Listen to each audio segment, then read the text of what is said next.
বিশ্বনবীর জীবনের আলোচনা করাই শুধু সওয়াবের কাজ নয়, বরং বিশ্বনবীর জন্ম থেকে নিয়ে, জন্মের দিন থেকে নিয়ে, জন্মের আগে থেকে নিয়ে মৃত্যু পর্যন্ত, ওফাত পর্যন্ত 63 বছর জীবনের প্রতি সেকেন্ডের আলোচনার ভিতরে সওয়াব আছে। যেরকম সুবহানাল্লাহ। সুতরাং জন্মদিনের আলোচনার ভিতরেই শুধু সওয়াব, নাকি সারা জীবনের যে কোনো পাঠ আলোচনা করার ভিতরেই সওয়াব আছে?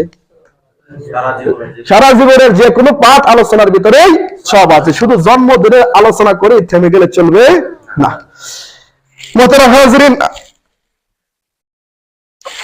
এবার আসুন আমি মূল যে বিষয়টা বুঝাইতে চাচ্ছিলাম।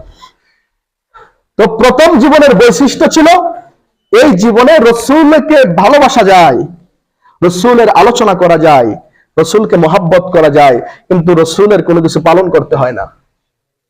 কিন্তু যখন নবুয়ত নাজিল হয়ে গেছে, তখন রসূলের আলোচনা করলেই হয় না, রসূলকে ভালোবাসলেই হয় না, রসূলের কথা আলোচনা করলেই হয় না, এখন পালনও করতে হয়।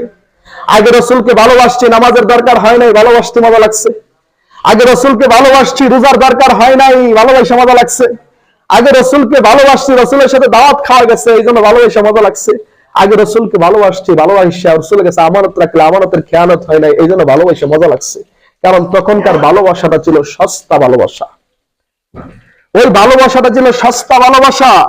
কিন্তু যখন রসূলের উপর নবুয়ত নাজিল হয়ে গেল, কোরআন নাজিল হয়ে গেল, এখন দেখা যাচ্ছে এখন রসূলকে ভালোবাসতে গেলে নামাজ পড়ার প্রয়োজন, এখন রসূলকে ভালোবাসতে গেলে জিহাদ করা প্রয়োজন, এখন রসূলকে ভালোবাসতে গেলে রোজা রাখা প্রয়োজন, এখন রসূলকে ভালোবাসতে গেলে মিথ্যা কথা বলা যাবে না, এখন রসূলকে ভালোবাসতে গেলে দুর্নীতি করা যাবে না, এখন রসূলকে ভালোবাসতে গেলে জুলুম করা যাবে না, এখন রসূলকে ভালোবাসতে গেলে বেপথ অন্যায়ের পথে চলা যাবে না। এখন ভালোবাসাটা কি সহজ রয়েছে না কঠিন হয়ে গেছে? কঠিন হয়ে গেছে। আর ভাই, দুনিয়ার সব মানুষই তো রবিকে সহজ ভালোবাসা সবাই বাসছে। কাফের বেদুনরা আপনি আমার থেকে 1000 গুণ বেশি ভালোবাসছে আমার রসূলকে সহজ ভালোবাসা, কারণ তখন রসূলকে কিন্তু পালন করতে হয় না। কিন্তু যেদিন থেকে রসূলকে ভালোবাসতে গেলে রসূলের প্রতিটা কাজ আলোচনার দ্বারাই শেষ হয়ে যায় না, পালন করতে হয়, সেদিন থেকে গোটা দুনিয়া বিশ্বনবীর দুশমনে পরিণত হয়ে গেছে।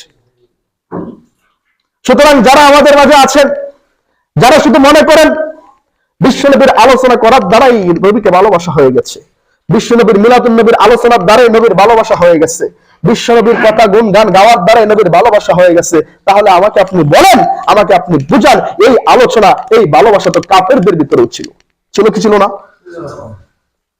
কাফেরদের ভিতরেও ছিল। সুতরাং কাফেরদের ভালোবাসা আর আমার ভালোবাসার পার্থক্য কোথায়? কাফেরদের ভালোবাসা আর আমার ভালোবাসার মধ্যে পার্থক্য হলো, আমার রসূলের জন্য, রসূলের প্রতিটা বিধান আমি পালন করতে প্রস্তুত, রসূলের জন্য আমি জীবন দিতে প্রস্তুত, রসূলের জন্য আমার রক্ত জড়াতে প্রস্তুত, রসূলের জন্য আমার পরিবারকে উৎসর্গ করতে প্রস্তুত। আর কাফেররা বলছে কি?